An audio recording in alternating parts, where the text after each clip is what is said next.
A new plan at the state capitol would change how much bail money people have to pay to get out of jail. Good evening. I'm Ann Emmerich. And I'm David Andrews. The bill package being debated would make bail more affordable for people who are waiting to go on trial.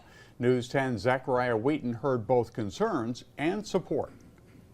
Statewide research shows approximately 60% of Michigan's jail population is made up of pretrial detainees. In other words, people who are sitting in jail because they can't afford bail. If you can't afford it, there's a ripple effect. I've watched people lose their jobs, their families, their homes because they could not afford that bail. Lawmakers that introduced the bill package say it promotes racial and economic equity by limiting cash bail and expanding pretrial services to help people comply and keep people out of jail for solely not being able to make bail. One of the bill's sponsors says Michigan's current pretrial system overcrowds state facilities and creates a hefty tax burden for residents. With fewer people in jail for minor offenses, authorities can focus on detaining individuals who pose a genuine public safety threat, improving the overall effectiveness of the criminal justice system. Now, people who have committed violent crimes would not be eligible for the cheaper bail. But despite that, there are still some concerns out there. For instance, the executive director of the American Bail Coalition is afraid that a change like this could result in more criminals out on the streets. I think it's absolutely going to increase pretrial crime, which means crime while people are out on bail, and I think people aren't going to show up for trial, which means victims aren't going to get justice. So it's really going to grind the system to the halt. The chief judge of Michigan's 36th District Court in Detroit,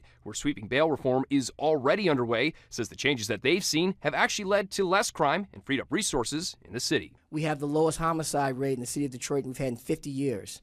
We've had all violent offenses are down. And the reason why I bring this up is that we have reduced crime in the city of Detroit during a time of bail reform. In Lansing, Zachariah Wheaton, News 10.